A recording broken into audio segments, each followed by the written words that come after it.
Oh wow. Y'all got school? Is that Rahima? Is that Rahima in blue? Yeah. Hey, Rahima. Y'all, Hello, how are you all doing? y'all How you got your Th- virtual style together. Check They y'all out. sure do. You know it. That's the red carpet room, baby. I'm gonna take some photos. Here we go.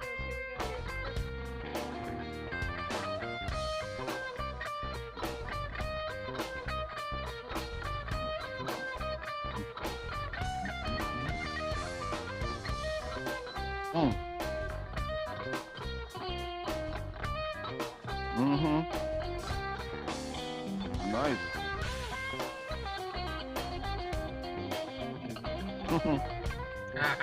I haven't heard that in so long.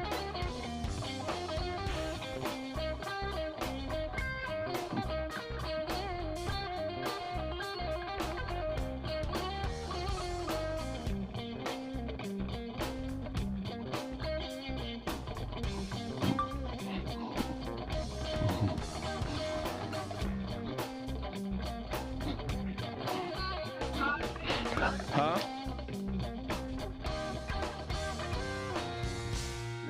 Hi, Mr. Brown. We're coming in. Sounds good.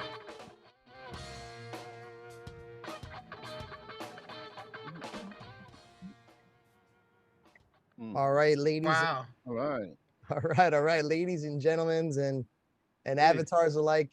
What's going on? Welcome to the Ropeadope Cultural Center, man, where our focus is on community relationships first, dissolving these barriers between creators and listeners, both socially and financially. And I'm here with the crew. I'm here, and let me take a time to just appreciate the individuals that we have here today. Starting off with Mr. Vernon Reid.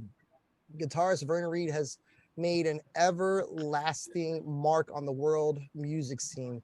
As founder of Living Color, he rocked the world with their seamless and often rushes fusion of rock, metal, funk, and punk.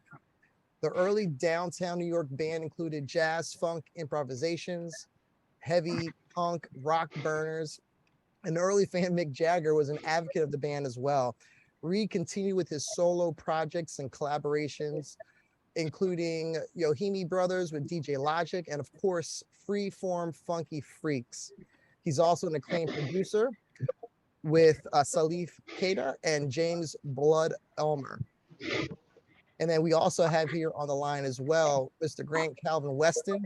Now, Philadelphia native Grant Calvin Weston spent some time hanging at the Uptown Theater in North Philly at the time when all the Motown acts came through. He picked up the drums, and in 1967, his friend Charles Elberby introduced him to Jamaaladeen Tacuma. Excuse me. Soon, he was on the kit with Ornette Coleman. He went on to perform with so many greats like John Medeski, James Blood Ulmer, John Lurie, and so many more other people. Then, of course, we're joined here with Jamaaladeen Tacuma, another Philly regular bassist.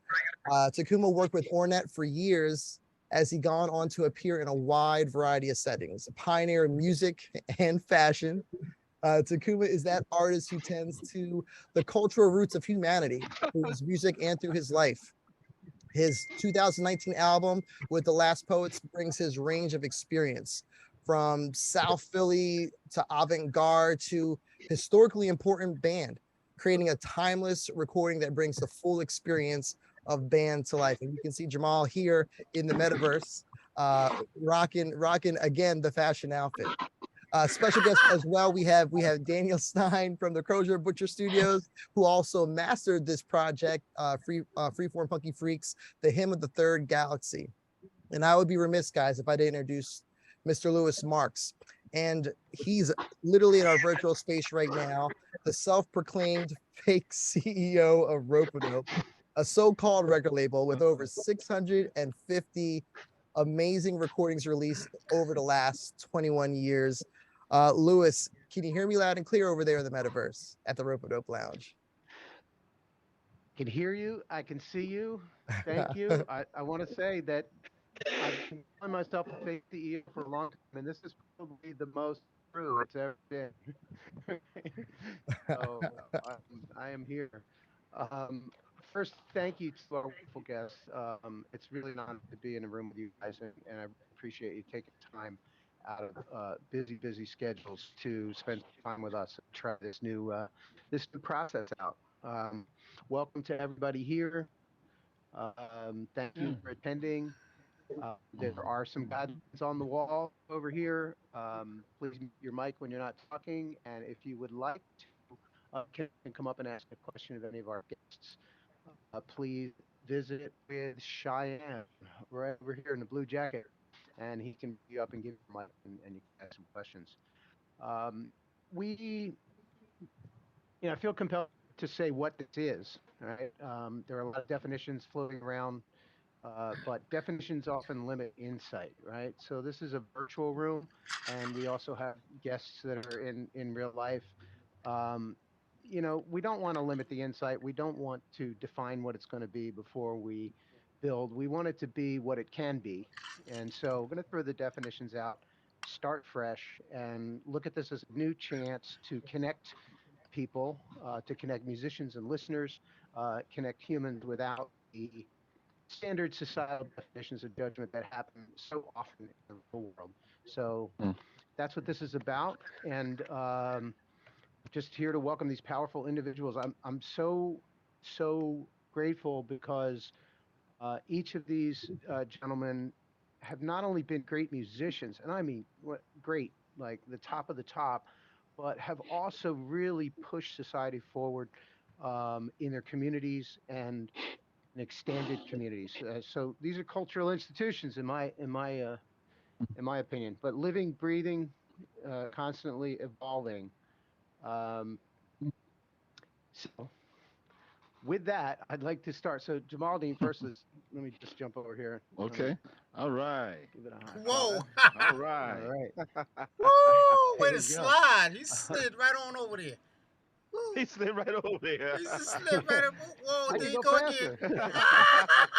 There you go There again. it is. No, it's a wonderful opportunity. First of all, to my bandmates, peace to y'all guys. Um, Vernon himself has always been on the edge of technology as well. Um, Calvin and I, we're hopping along.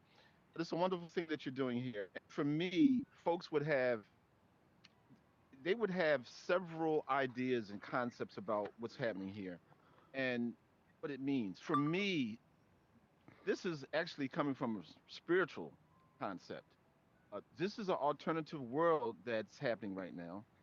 And in my spiritual belief, in my book, it says that Creator He is the master of all or it says, Alhamdulillahi Rabbil Alameen, which means all praises to the Lord of the worlds. So therefore, one can say this particular world right here, it has positive, it could, and we don't know what it's going to be in the future. It's a wonderful thing that we're moving towards something that's good.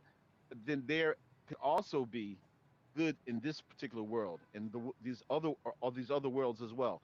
So it's a pleasure for me to be involved in this beginning, and hopefully that all the good could come from it as well. Amen, And brother. thanks to Beautiful, you. beautiful. Yes. Yes. That perfectly. Because I mean the idea. I mean, I was speaking to Vernon earlier. Yes, it is true that human beings we need a lot of help. And it always bugged me the fact that, when you felt as though that, folks were putting a lot of money into going to the other parts of the universe, that's all fine. But what's happening here? I mean, does it really mean that folks are going to go on to another planet and actually do the same crap that they're doing here? Not helping, not Mm. caring, not sharing.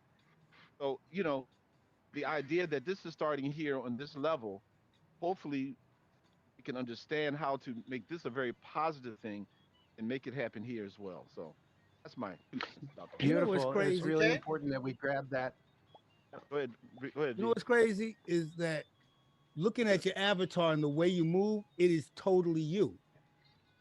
Like Mm, Yeah. totally feels like you talking, mm, and it's amazing to me because it's like your body language, the way you move your mm. shoulder. It's crazy that I mean the figure's not all that And super crazy detail, but it gives a real right, impression of you right, in that virtual right. space. very deep. Yeah, yeah, And yeah. it's an opportunity for us to, like Lewis says, to communicate with other people in the world who might not have the opportunity or the means or the wherewith to be able to see us, you know, live and in person. So we get there too. Right. But it's a beautiful thing to be able to see, and I can't wait to see your avatar, Vernon. Yeah, yeah. Well, we just gonna have to be next time. I know it's Yeah. gonna be So dope. this is deep. This is deep because this I think we started this in, if I'm not bugging, we started this in 2012. So Mm, this would be the 10th year, the 10 right. years of the Freeform Funky Freaks this Wow. year. Yeah. Yeah. Yep. Yeah. And Yeah, we came it's about amazing. It's amazing concept. that Yeah, we kept. It's it's amazing that we amazing how kept it we've up been. for all Right, this time. right, right. Yeah. We I mean, kept there were some track of it. small So bumps along the way, but everybody has that. But been able to maintain, Yeah. and I mean, it's just incredible idea about how we do what we do. I mean, it's no other band that's doing that. And how we did it, We it don't was even really sound by check together. We we don't sound really check together. it was by You accident. It was kind of like, that first thing we basically we did this hit. You see the tonic symbol, you know. Mm-hmm. I mean, really, it started at the Club Tonic, and basically we got together, and then we didn't have enough time so we just started to play. We just started to play, and the whole right, premise of it is that Jamaaladeen, Calvin, and myself, we've known each other for a very long time, and we're connected sort of through Ornette Coleman's music. You know what I mean? If whether or not it's direct, like my connection is through Ronald Shannon Jackson, who played with Ornette Mm-hmm. and was very influenced by him. So we knew each other on the set, on the scene for a Yeah. super long time. And then right, that first hit at Tonic, we realized because we've seen each other at different things, and I played on Jamaaladeen's solo record, but it was the first time mm-hmm. that the three of us had ever played Mm-hmm. together live, and it was Right. Together, right, weird. So then, so it was like the gig went super well, and we just kind of hit it, just improvised and whatever, and then it was like, yo, I think Calvin called and said, yo, man, let's do this down in Philly. Let's go. Why don't you come down? We did this thing in New York. Let's go, come down. And it was Johnny right. Brendan, right? If I'm not Yeah. mistaken, Well, right?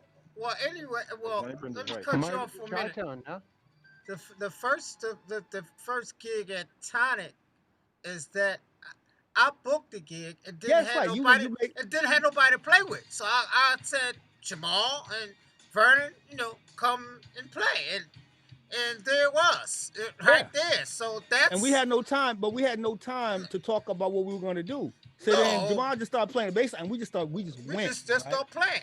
We just went. So then Calvin calls me again. Yo, man, come down to Philly. Now, Come mind down. you, I'm still thinking we're gonna get together and we're gonna talk about what we're gonna do. And then club No was way. packed, and Jamal walked in 5 minutes before he could walk in, plugged in, and and we just stop did and it. just We play. just did it again. We just went. We had no time, so we just went and kind of. So then I was thinking, you know what? Maybe this is what this is. Yeah. And I invited the cats to come up to New York Mm-hmm. to come to the studio in Staten Island, Phoenix studio, and we got together and we just And we did the played. same thing. We just We did the the same same thing. because I was like thinking, well, because the first time it was like okay, the second time, So then I said, yo, let's do, and we did, Urban Mythology Volume 1, Mm-hmm. and it was improvised, and that basically was the first studio record, and that was basically performance number 3. So basically, most musicians don't you lose count of how many times you play together because you do rehearsals, you do sound checks, you don't have the actual number of how often you play. The thing about the Freeform Funky Freaks is we have the exact number of the amount of times we played together because we only play Right. when we're performing. Right. Right? We only play when we're performing. And then, and I quote unquote produced the first album. Then Jamaaladeen came up with the Bombi Bond, with the concept of the Bombi Bonds. So that was Mhm. we had done a bunch of shows, and then basically we did a studio record that was Jamal's production, and this Mhm. record, Hymns from the Third Galaxy, is our third quote unquote studio album, and it's produced by Calvin. So each of us has been the producer of a Yeah, studio project. But in between that, we've kept track of the exact number of times we've ever played together. I think And you and this kept was the Right. more most track. challenging thing because it's the middle of the pandemic, right? So this, the Hymns for the Third Galaxy is Right. literally Right. the 73rd time we've played together. Hmm. So, but no, let me Right. say this. And it's a, But and it's. Mhm. originally, the name of the group wasn't Freeform Funky Freaks. It was Freeform Funky Five Filth. Funkified filth. Yeah, that was the original name of the group. But Vernon said, let's just name it Too many Freeform syllables. Funky Freaks. And it's, hey, 30, okay, 30 miles. Right. 30 cool. miles. Yeah, Oh, yeah. Right, that was right, Buddy Miles. exactly, Yeah, yeah. right. Concept. Right, Yeah. right. That was the original name of. But Vernon said, let's call it Freeform Funky Freaks. Freeform Funky Freaks, FRE, long E, Q. Yeah, Q, Freeform Funky Freaks meaning Right. frequency. Freedom You know what I mean? Frequencies. Because Yeah, we were yeah, doing yeah, we're Right. doing all Right. kind of things. You know what I mean? I mean, yeah, literally playing through computer. I've done. I'm crazy with my setups. You know what I mean? Jamal's like straight from the crate. yeah, yeah, yeah. But He yeah, he has played a he has played a filter though. He has played a filter and I got actually I got I got that one pedal that I bring out every once in a while, every once in a special while. occasion, so tie pedal, Now, yes. I see Lewis in the metaverse. I don't know if he's waving his hands in the air. If he Oh, just don't He's care. waving. What's going on, I'm Lewis? the tech. I'm the tech guy now. oh, Does someone on the Zoom call have music in the background? oh. You know what? I was jamming. I was jamming off of Hymn of the Seventh Galaxy by by Chick Corea and the boys. Wait a minute. Yeah, I do. I Oh, was wondering what the hell was going All on. right. no, Thank you. I was jamming. Thank Oh, you. I'm Thank sorry. you. I was listening to him on the Seventh Galaxy. No, it's all good. Now, Jamal, I gotta jump in real quick. Vernon said something that kind of because I had this question. You guys 73 times yeah. out. Okay. Now he had Right. said, oh, Jamal jumped in and we all just followed suit. Now I know it's not that way every single time Right. for every single song. Can you talk to me a little bit about the creation process, whether it's in the studio or whether it's on the stage? Talk to me a little bit about that because I'm still trying to figure it out. You're not gonna figure it out Well, because it's that way every time. It's Yeah, just that way every time. It's it's no talking about nothing. We just go and we just go. it's That's kind it. of wild. It's wild. you You just think go. Yeah. it's like we don't talk about what we did. We don't do over, like everything, even though you're hearing layering, there's no overdubs. So everything you hear, all the sounds are happening at the same time. So if you hear a bunch of different guitar parts, synth parts, or whatever, that's all layered. Yeah. Mm-hmm. And I mean, really, if you think about the individual songs, we've done hundreds of individual songs because we don't repeat. We don't we don't No, repeat. We play no. everything in real time. I mean, In real time. we've done a couple of things where we kind of touched on something, but we don't talk about it. So, oh, that's kind of like what we did on. But It's, each thing that we do, it just happened. It it just happened. happens. It happens in real time. No, Yeah. no Yeah. tempos, And, no and, one, to, two. and to Go add ahead, to Jamal. that, Go ahead. but to add to Okay, that, I'll tell you what. to add Okay, to that, yeah. we are to add to that, we are in the true sense of the word improvisers. So it's very easy for. I mean, that's we could actually do compose songs, but I like to think of what we do as instantaneous compositions at the same time. Um, but we have an ability to work as improvisers that allows us to come together to create right real time, right on the spot. So for Mm-hmm. me, it's very easy. I think Vernon said something about Jamal. He has what is it, was it, 1,000 grooves in his head or something. Oh my God. Mm-hmm. Vernon said Oh something my like that God. one time. Ridiculous. You know, Ridiculous. I just pick. I just it's something that I do. But I mean, there's sometimes that I might start something. There's sometimes Calvin might start something. I might lay back. we all have that knack of being able to start something and we all finish it all up at the same That's, time. well, the thing is that especially with Jamal, for me, I've known Jamal since I was 16, 17 years old. So, and playing together with him so much is almost kind of like, I mean, it is like I can almost feel where he's gonna go at, at some time, just from the sound and and me watching his fingers or where he's going. I had to learn to do that with Vernon also when I watch his fingers and where he go at and the sound that he gets, and we just blend it all in like that. Some things might seem like, wow, did they rehearse that? Especially when it comes up to a real climax. So we up there and break it on down. People was like, "Whoa!" We're like, "Dang!" I mean, that did they rehearse that? I mean, Well, like, because it was no, it's just natural. Nope. so Nope. so think of so the note about the methodology, right? Is that the only time the three of us play is when we're doing the actual thing. So when we would do live concerts, we would only sound check in pairs. It would be we sound check individually or Mm-hmm. sound check in pairs. So it would be like bass and drums do, you know what I mean, do a thing. I'll do a sound with the drums.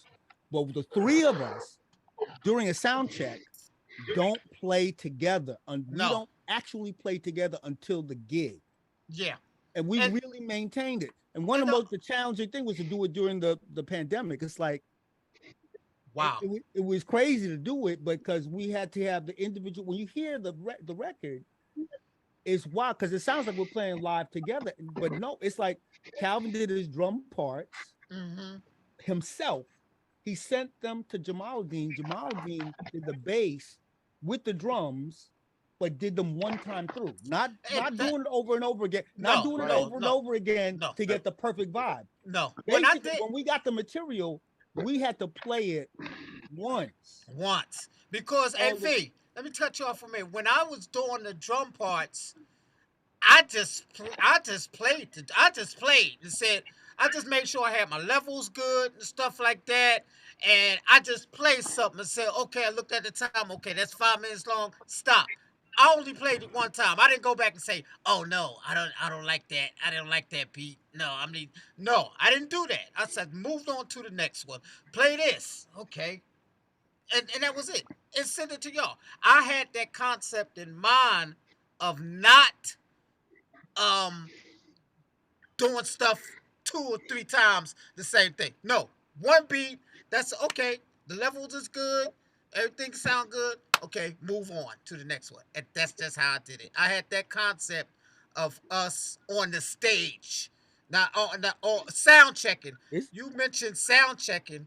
When we sound check, it was only to get my monitor right, make sure I hear you, or make sure I hear Jamal good, and that was it. To make sure the bass drum is in there right or whatever. So Headset power yeah, low. that's it. it's a- That's cool. That's it. Headset power low. That is something else, because when I'm hearing to this album here, Hymn of the Third Galaxy, I didn't know it was like, hey, let me cut my part and let me send it off. Let me cut my part, let me send it off. Yeah. My It does vision not sound like it doesn't sound like that. it no. does not at all. yo, man, it was very anxiety producing. Let me tell you, because when I had the bass and drum parts, I said to myself, as soon as I start, whatever I do, that's it. Yeah. So it took me a long. So I had to think for a long time. Like, am I gonna do it today? Nah, I can't do it today. The next day, And also what we have for the absolute proof of that is video footage. Video footage showing that we played it on time. That was it. Yeah. yeah, we have a couple. We did shot a couple of videos, and those videos literally are the camera's going, I'm playing, and that's kind of the thing. And so it's a very, you have to trust in each other, and the thing is we've developed this kind of language of communication, but the pandemic was such a challenging psychological, like everything that was happening. Nobody knew what was coming next. Right, right. You know what I mean? I mean, And I had no idea that I was gonna uh build a studio on my third floor. But when the pandemic came around, I said, "Whoa, I got to do something." And I'm not instead of coming up here and playing. I mean, for real, I didn't know what a DAW was. I didn't know what an interface was. I didn't know what none of that stuff was. I was like, "What is an interface? What is a DAW? What is that? What kind of mics do I use?" But I tell you, somebody that helped me out, two people that helped me out a whole lot was Poogie Bell, because Poochie Bell had his studio set up in his basement, and I used to watch his videos, him doing stuff. And then I got in touch with Narada Michael Walden. And Narada Michael Walden, he told me a lot of things, how to do this, how to do that. And I started getting it together. I had little cheap microphones. After I didn't even know how to set the DAW up or nothing. But people and like Dan Stein helped me out, and Narada and Pooji helped me out. So when I start recording, I just start recording. You get the best drum sound. You get the best drum sound. Really. Well, You get the best. that just comes Yeah. from that just at first that just comes from it starts with knowing how to tune your drums. That's the first thing. And then I had to learn how to get levels and stuff, make sure they don't peak and stuff like that. And I just left it at that. Dan Stein helped me with some plugins and stuff I like think that. one of the things though why your drum sound is so good is how much you care about. How many conversations do we have with you? How do I get text at whatever time, Calvin, like, how do I get my snare to sound like Simon Phillips snare? How do I get, he won't like rest until he knows how to do that. we gotta give a lot of credit to Todd Horton. Todd, yeah, Todd, absolutely. Todd, you gotta give a lot of play to Todd Horton, who yeah, engineered this madness. I Yeah. mean, Todd and I Yeah. wound up having a lot of conversations about it and really talking about the concept of how to make all the parts kind of gel together. And he worked like tirelessly. He So did. I He definitely did. get big up to Todd Horton, did. our engineer. He used to call me up and say, Co-producer. Vernon has these layers and layers of sounds and stuff. And really, and when I heard it back, I'm like, whoa, yeah, well, he did the same thing live, actually with all his pedals and gadgets that he got. It's the same thing live, so The same thing. I know what you're talking about. So But Todd really, I mean, like the job that Todd did is just absolutely insane, and the amount of thought and care. Yeah, I I work with I mix stuff as well too, but like hearing Todd describe the process for how he mixed this album, like I wish he was here because it's just so interesting the way he did it and how important it was to stay, because the whole aspect of this live feel, live improvisational feel, like how much that mattered to him, and to not lose any aspect of that in the mixing, and to have it sound as true to the artists. I mean, yeah, he really did. is so impressive. Now, I'm going to jump in because you guys, I mean, listen, I can nerd out all day about the music side of this, but I know there's deeper levels than just that, and I know there's the history, right? You guys have been together. You guys have played in many different fashions as a unit and in your own worlds. And before this conversation, Lewis and I, we were talking about this, and Lewis was educating me about the New York scene in the 80s and the 90s and what was going on, you know. And I'm not a young cat, but I'm a little bit younger. I'll be 43. So I kind of missed all Oh, that. you're I a baby. You're the youngster. baby. I was a kid. Yeah, I know you was, don't. y'all. I know you don't feel Yeah. that, but with trust. Right. Yeah, right, yeah. But for me, it's important for me to really understand the grasp. But I'm going to throw it back to Lewis in the metaverse, because Lewis, you were bringing some things to my attention earlier this week and even today about the scene, about what was going on musically and culturally. And I just want to, I'm curious if you can kind of cue up some talking points and some conversations that speak to that. Love to talk about downtown scene both from the punk perspective, CDs, and we talked about punk down there. Oh, Lewis, I'm sorry to I cut you think off. we can do. Lewis, you're coming in a little bit choppy. Can you say that? Can you say that again? Let me, Is it just me, guys?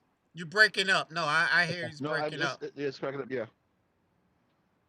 now, do we have it now? The same. You have to re-enter, then it'll fix all your audio problems. Yeah, I'm gonna have to re-enter, guys. When I'm back to play some music. Okay. Okay, great. So, Lewis, It's that Martian thing, bro. only when technology is good, it's good. When it's not, it's not. So, I think Lewis has the capability. He'll cue up some music here. He'll jump in and out of world. But when we come back, I would really love.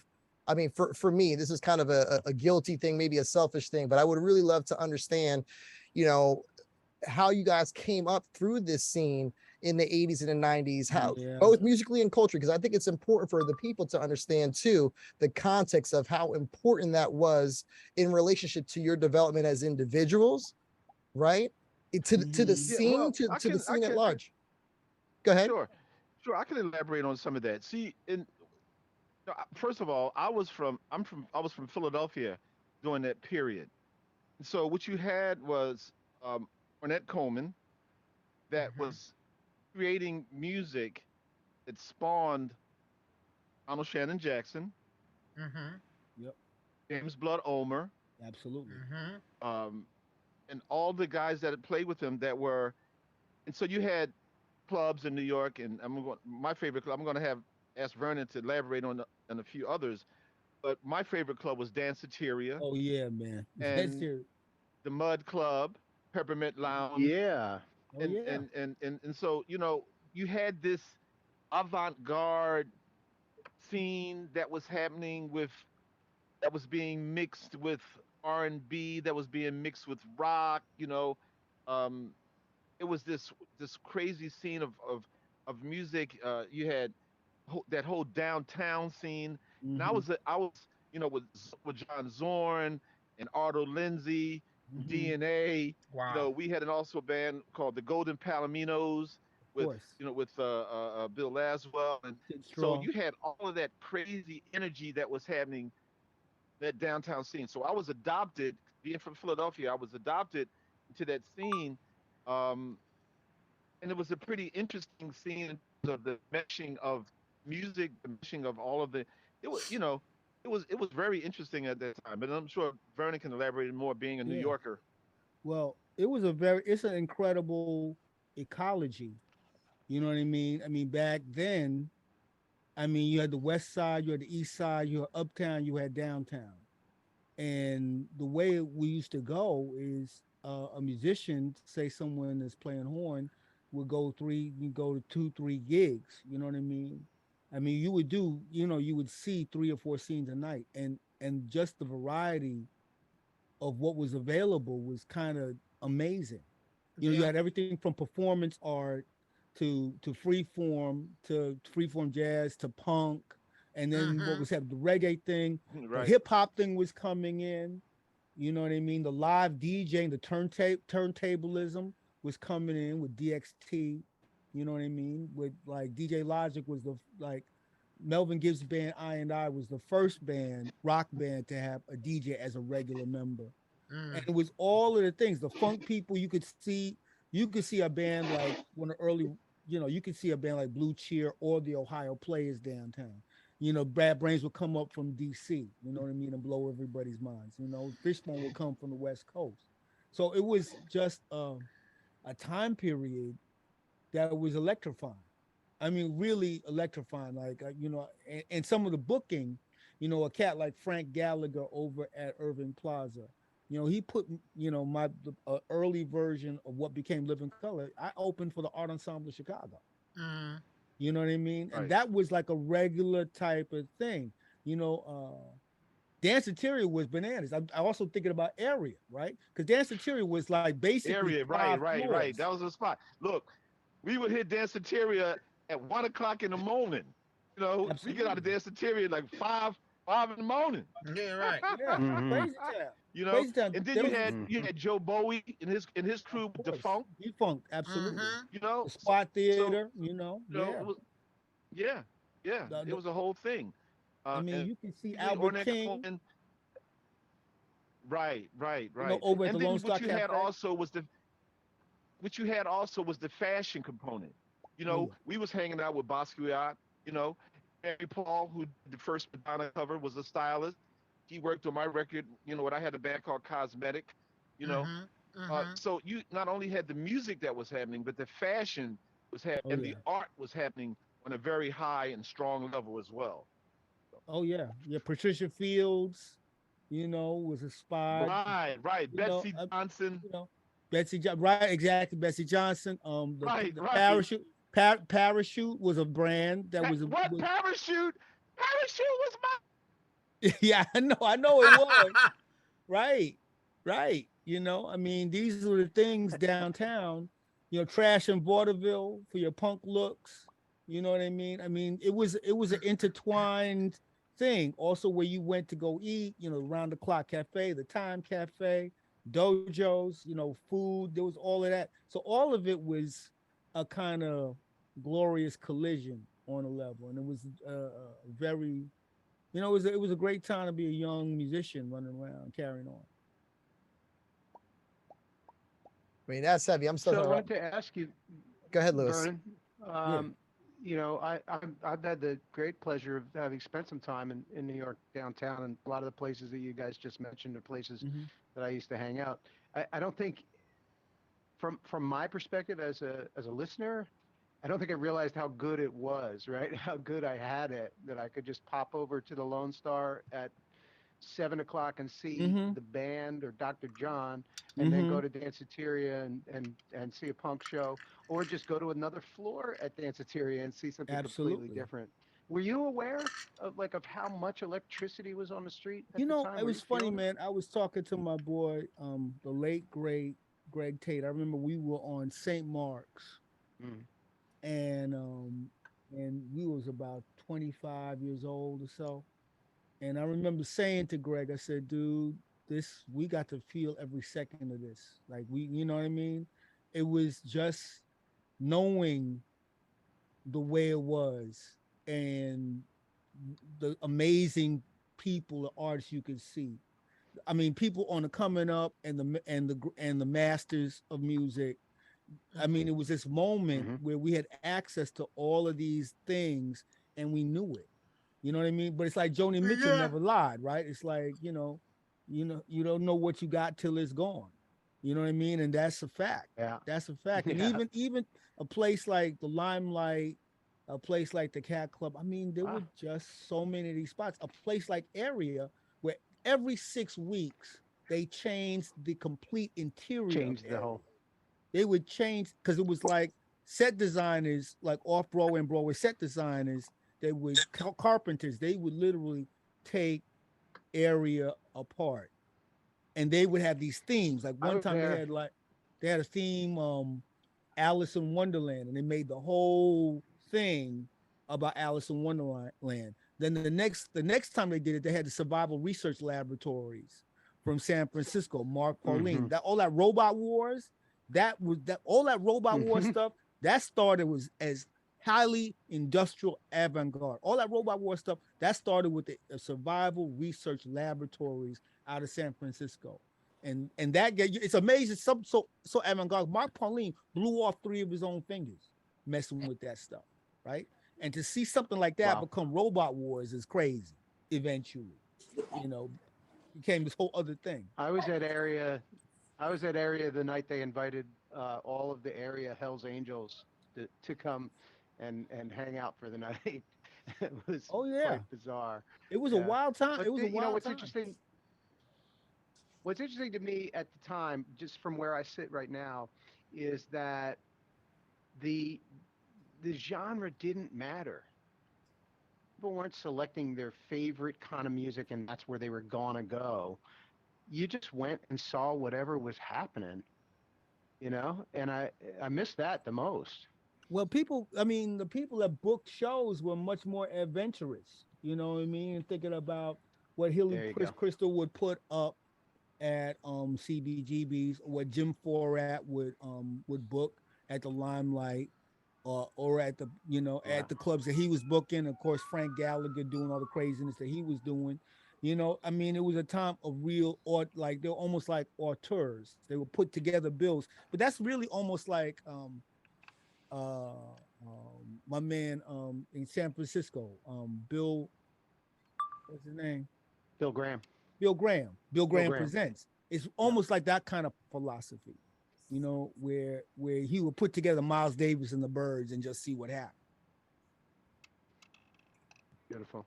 You hear me now, guys? Shall we take? Hey, Jamal's back. I got excited and I blew up. Well, the last thing you said was parachute. And you were going.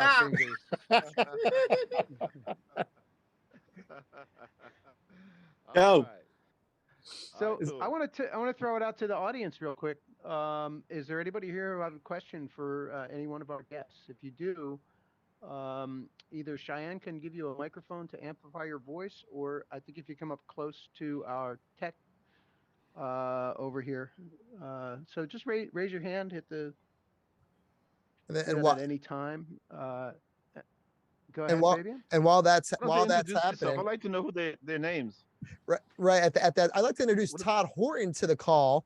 I saw him sneak in here, and Todd is there. Todd, they were singing praises on the magic that you've done to put together this the mixing of this album. So just wanted to welcome Todd to the call. He's here virtually with us in the Zoom room, Lewis. That's all. Todd, how are you? Good, man. How are you? Excellent. Thanks for joining. What's up, Todd? Thanks for inviting me. I appreciate it. Hey, What's Todd, up, Todd? what's happening? What's up, Calvin? Hey, what's up, baby? What's up, Jamal? What's up, Vernon? What's Good up, to man? see Yo, you, Todd. man, Good to see you. what's up with your camera though? You see, you lurking in the shadows. What's up with your camera, son? Can't see me? No. Really? No, I can't see you. Todd, Can't see you. Dan I is here see. too. Dan, I there see. you go. How's Hey, that? Todd. What's up, man? There we go. Well, I got one thing to say to you all. Right here. 76ers. Representing. I love it. How's everybody? Thank you for Okay, inviting me. I appreciate it. Yeah, man, it's good to see you, dude. I'm sorry to Thank you for helping us out. I had to walk my dog, so I was a little bit late. I apologize. No, it's all good, Todd. We appreciate your time here. I'm gonna bring it back to the metaverse, Lewis. I know you were trying to queue up some questions here. So I want to see if anyone would like to ask a question, please just raise your hand, which is the little icon button on the control wheel, and the little hand. Okay. How about we hear a song and then we'll come back. Take a little break here. Hold on. Yep, Oh. okay. Sorry. There you go. I'm sorry. I have a question. This is a question for Jamal. Who was in one of your first albums that's on the screen long before you played with the Form Funky Freqs? Oh, who's on my first records? Yeah, that's also on the Zoom call right now. Like one of the first people, long before he was in this famous rock band. I heard that he was on one of your early albums. That would be that guy up there in the left, Vernon Reid. We did an interesting record with David Murray. Again, another one of those guys who was very creative during that particular time, and still is. it was interesting. Uh, and Bill Bruford, Yes. the Bill drummer, with was Bill in the Bruford, rock right? I band remember I that. can't Yes. see myself. Bruford, yes. He was with the rock band Yes. So Bill was on drums, Vernon was on guitar, and I was on bass, and we had a percussionist here from Philadelphia named Darryl Oh, Quincy Burgee playing the djembe drum, which was Hmm. very interesting at the time. So we were, we try we go back a ways, and we go back in a very interesting way in terms of creativity. There it is. Any other Todd, questions from the audience?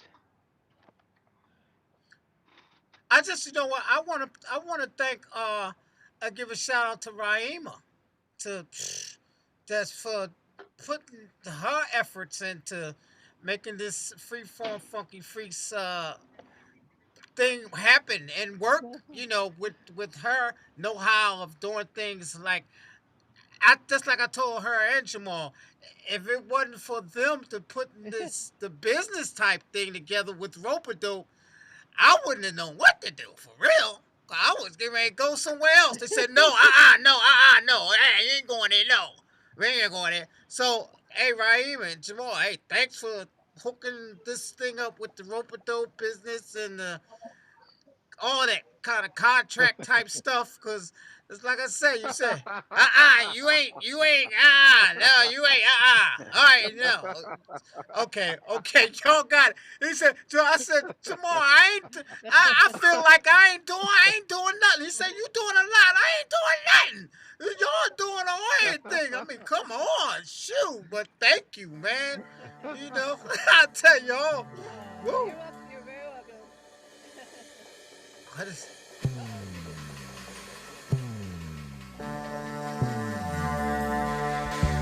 oh shit. This once or twice. Yeah.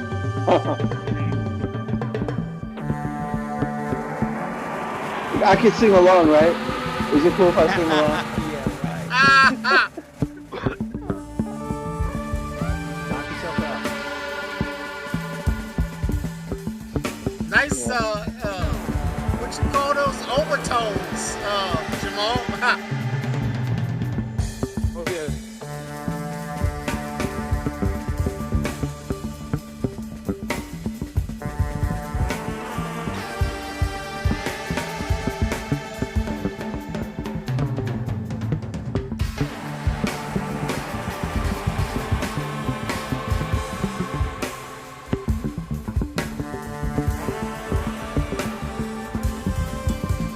Wow, that's unreal.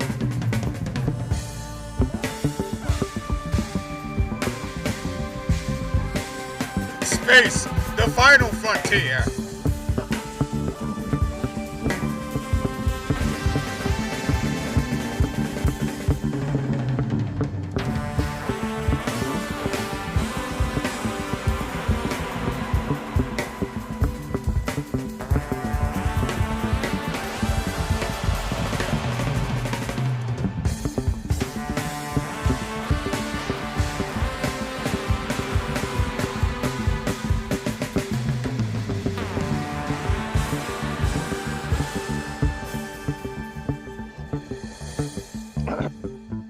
No, that was just like we rehearsed it, y'all. You know Right what? on.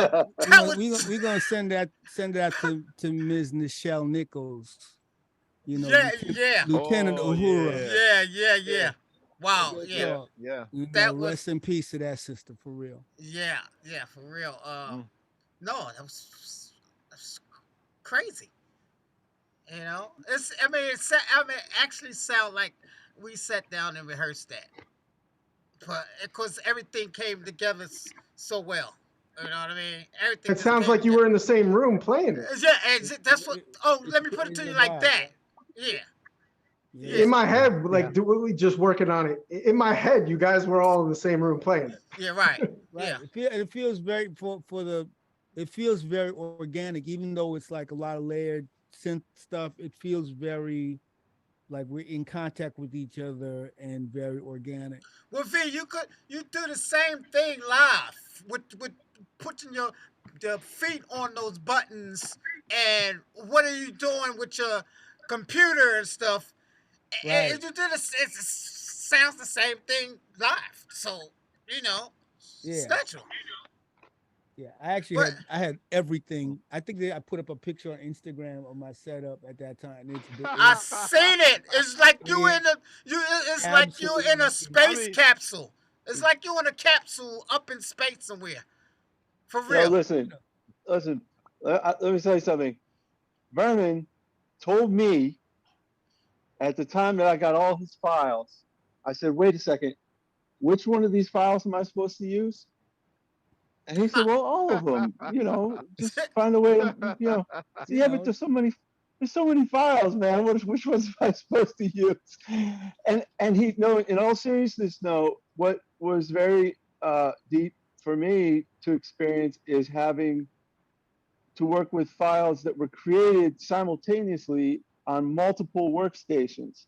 So the way I understood Vernon to explain it to me was that he took a lot of time. I think it was a month or more to work out a setup where he could be triggering or going through multiple effects chains at the same time, but independent of each other, and in real time, either morphing between those different signal chains, or just having them all running at the same time and layering it, whatever the case. But as far as I know, that was something that Vernon had not actually done before. He explained, he said, "I'm going to try something I've never done before." And I said, "Man, is there really anything you've never done before?" Yeah. And it was really heavy that way. I have to say, it was one of the more impressive things I've ever been a part of. So Vernon, yeah, right on. Yeah, you got me doing that now. I'm working on the same thing now because of you.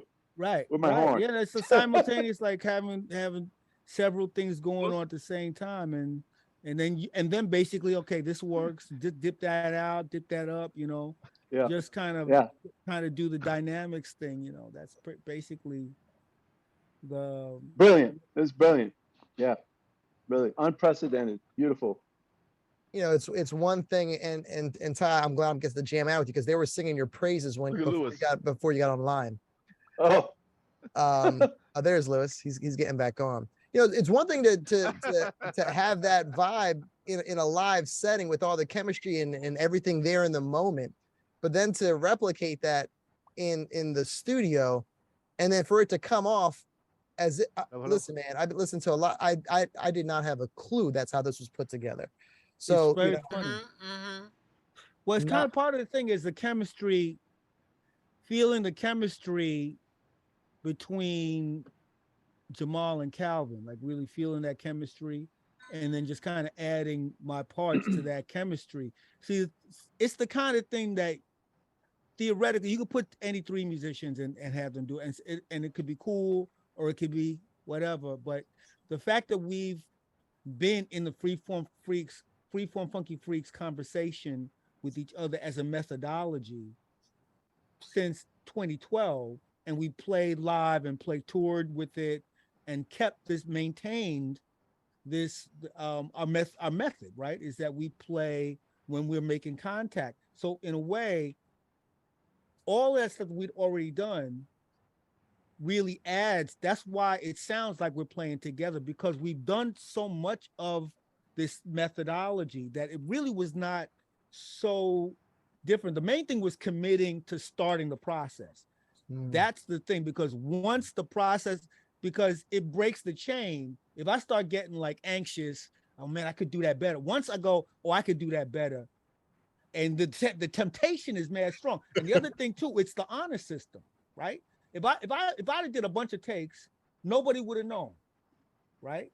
Nobody would have. I could have did it. And the thing about it is to be in integrity, with the situation, right? To be in integrity, and that's why it has a feeling. Because if it wasn't that, it would be being anxious of me trying to make the perfect whatever, and then you would actually hear that it's not right. You would actually.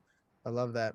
You would actually feel it. You would actually feel that we're not, you would feel that I overdubbed, right? You would honestly, so to be in integrity with our methodology was so crucial because that's the only way that this would work.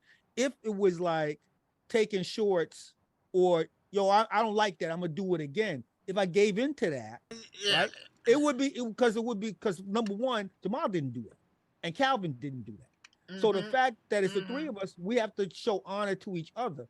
I know that they did exactly what they did in real time. So when I start, it has to start and go all the way through whatever it is or whatever it's not. And I can't, and I'm like, I'm not gonna do that again, so that's why the most anxiety was doing it the first time. Because once you get started, you just can't stop. Like Chaka Khan told us. Right? You got to go on through with it. You got, what they say, the only way is through. Wow. Right?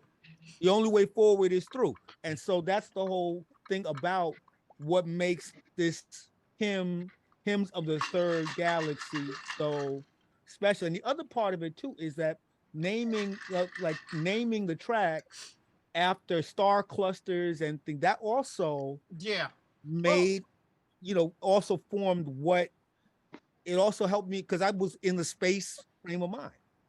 Well, the thing when I came up with those titles was that I actually went and Googled a galaxy, and came Orion's okay, this is okay.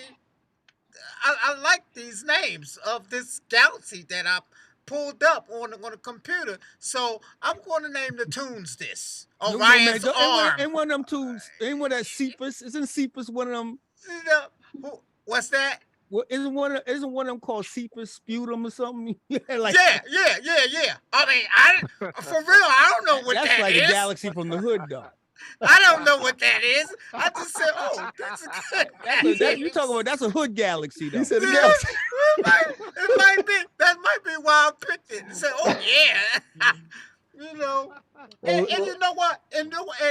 Let's just put this out there. Hymn of the Third Galaxy. Okay. Why the third? Why the third galaxy? Why not the fourth? Why not the fifth? Because it's three of us. 1, 2, 3. That's it. As a trio. The third galaxy is us. Because there's only three of us as a trio. That's why I said third. And plus, it's the third record. It's the third. It's also the third studio record. It's the third studio record. That too, and also my studio was on the third floor of my house. So I'm here on the third floor. So listen, we talked about the process, and also it's go ahead. It's the 73rd performance. Oh, wow! But Louis, before you not to disrupt you, Louis, but I just want to make one more mention. And in doing this particular, Oh, hi. And in doing this particular performance, I can't tell if somebody's talking or not. The artwork wasn't very important. The visual was very important. And we are very good friends of the drummer, producer, Billy Martin. And Billy Martin is an artist. Yes. And Billy Martin came up with the art Billy came for through this particular record. I love the cover. Yes. That's gonna make a fabulous T-shirt. Yes. Matter of fact, I just played with Billy Martin this weekend up in Woodstock at the Bearsville Theater, and I really thanked him for doing the cover. When I called him to do the cover, because I mean I looked at his art that he does, and I said, well, let me ask Billy to do the cover for this record. He said with no hesitation, he said, sure, Calvin, why not? No, oh yeah, okay, cool. And it's a great cover. He nailed it. It captures the vibe. Yeah, yeah, that's his art right there. I mean, big thanks to Billy Martin. Yep. Is Jamaaladeen here? Yeah, he's in the virtual part. Oh, I can't see him. Okay. That's all right. I just want to say he's in the room. Okay, I'm sorry. I only see and hear a few of you guys. Wherever you are, man. And Jamal, that hat you Todd. got on at the virtual thing, did you put that brown stripe on the hat to match those pants like that? That's cool. Is it? Is it? Damn. Is it? Nah, Well, yeah. I like that. It was something that I. You know he did. You know he did. You You know know, he you know that did. you know that Kango's gonna rip you off now. You know that, right? That's the Actually, Styles the form of the costume red carpet room. was ripped off already. Yeah. Nice. Okay. So, yeah, Lewis. Well, Yeah. guys, Any listen, questions, anyone? I appreciate all of your time and all of your talent. I know it's very precious, and we covered a lot. We covered the history, we covered the scene, we covered the vibe, the production, and how this whole thing was created. I just have one question before we go out, and I'd love to hear a little bit from everybody. Just one question. What's next? What's coming up? What does tomorrow look like? We're on 73 now. What's I going can on? say for real, for certain, for sure, I want us to at least get to 100. Mm-hmm. I mean, and beyond that, but I mean, to me, if we could get to 100, you know what I mean, that would be a marker of we did 100 totally improvised recordings and performances. Well, okay, V. With At that the very said, least. with that said, we had talked before about those live recordings that you do have. Yeah, there's a bunch of them. Yep. It's a bunch of them. So, maybe, don't know. It depends on us if we was to put one of those Or best live of. recordings Yeah. together and have that out as a whole, you know. Oh yeah. Vernon, is that like one of those prequels? It's like a pre. I It's know, like the right? It would be prequel. like it would be It's kind like of a the prequel. prequel. That's true. Yeah, Jamal? And also, we would love. I like to say, I'm always looking at, we're talking about the creativity here, and as artists, we have to be able to sustain ourselves. We're living in a society right now where it's important for the artist to be maintained, the artistry to be maintained. So I'm just putting it out there. If anybody knows any particular agents that would be interested in a configuration like this, to let us know, because there has to be that marriage. There has to be someone that's in business world that understands what we do, that would support us doing this. And I know for sure that the world wants to see this group. We don't want this to, we don't want to have this conversation here about, oh, how great the music is and how, and this and that, this and that and the other. We want to make sure that we can go to Singapore. We want to make sure that we can go to Dubai. We want to make sure that we can go to Morocco. We want to make sure that we can take this thing around the globe. So those folks out there who have the wherewithal and understand what we're doing, come to us and let us know that they're interested in working with us. Yeah. Yep. Yeah. Wonderful. Well, there you have it. Hymn of the Third Galaxy, available everywhere. August 12th. That's this Friday coming up.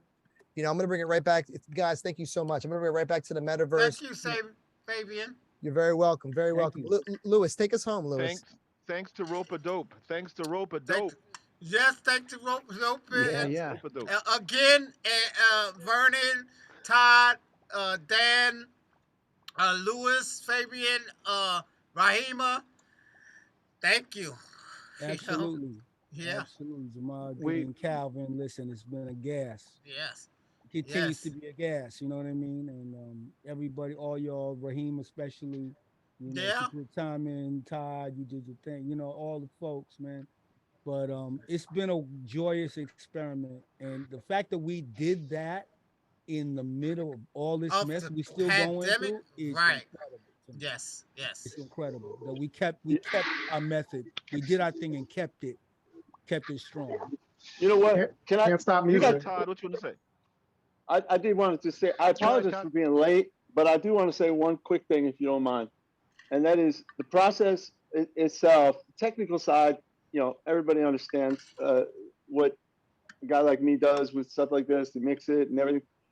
But beyond that, the experience of being a part of that pandemic myself, as we all were, and experiencing the pain and the suffering and just the disbelief in how things are being run in our government, everything like that, while working on this music that I know came out of all those feelings from all you guys.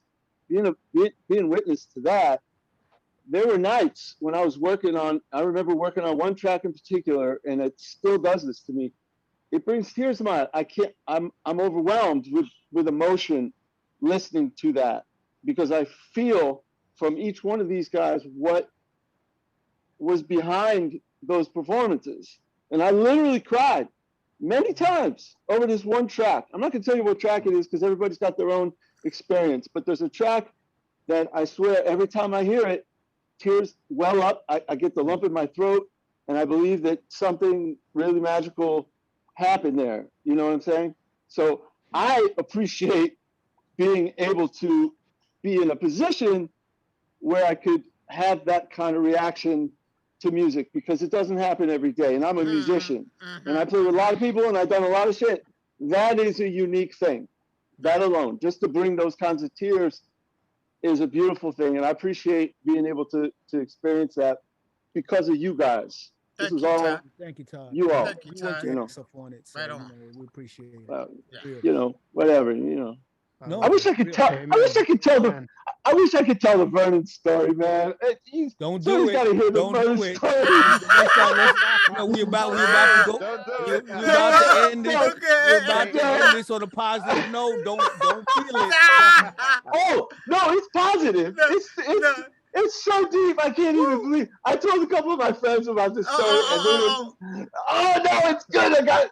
I won't do it. So no. Well, that's just more reason for you guys to come back next time. That's all. There you go. That's all. We'll leave with the Todd story next time. No, I'll tell you one word. Smithsonian. That's the only word I'll say about that. Yeah, okay. Oh. I love Okay. it. Fabian, be ready to mute Todd's mic just in case he can't control You- himself. All right. Vernon, you remember the phone? You remember that phone call? Remember that day when I called you? All right. Yeah. Mm-hmm. So Lewis, Okay. I'll You bring. can tell by Vernon's face. He's saying, "Okay, Todd, shut up." Yo, it's time to hit that leave button. It's It's time to time hit to that shut leave. up. It's time to I'm gonna leave, bring okay? it back to the virtual room, the Ropeadope Lounge. Mr. Lewis Okay. Marks, take us home, sir. Thanks, Amy. I've learned a lot today. Mostly, I want to encourage my dear friend Fabian Brown to make use of that mute button when he needs to. But I really, guys, just I'm in the presence of greats. I'm very fortunate. Sorry, turn the flight off there. Drop down. I'm very fortunate. I thank you, not just for making music, for pulling this off together, and for being great friends to each other, but for pouring something important into the world at a time when we desperately need it. It's easy to get defeated. It's easy to walk away. It's easy to say it doesn't fucking matter. Excuse my language. But you guys just keep doing it, and it does mean something to people, even if everybody doesn't get it at the same time. So thank you all for that. You are not just great musicians, but great heroes in American culture and in world culture. So thank you. And Jamal gets definitely, sorry to all the other avatars, but Jamal, you get the best dressed award again. I can't even see him. Let's thank How come I everyone can't for see? coming in the room. Let's thank everyone for coming in the room. Fresh. You guys, thank you so much. Yeah, for coming in the room and being a part of this. Thank you for inviting me. Absolutely. Yeah. Don't leave the room. Hello, don't So, leave the to room the- until we all get a picture at the step and repeat. I want a group photo of everyone that's in the room. They're doing a group photo. Yeah. 'Cause you have a So I'm photographer. gonna hang. I'm gonna say goodbye to the folks on Zoom. right, I gotta y'all. stay in here. We're gonna hang out with some of the fans. Thank you all so much. Fabian will stay on with you. Kaya over here can go ahead and cut that stream. Gentlemen, thank you again. Let's everybody just give like a See you quick, guys later. lots of love, All of right, love for Louis. everybody on the screen here. Hey. Everybody. Let it Wow. flow. Let it flow. Look at All that. right, guys. All right.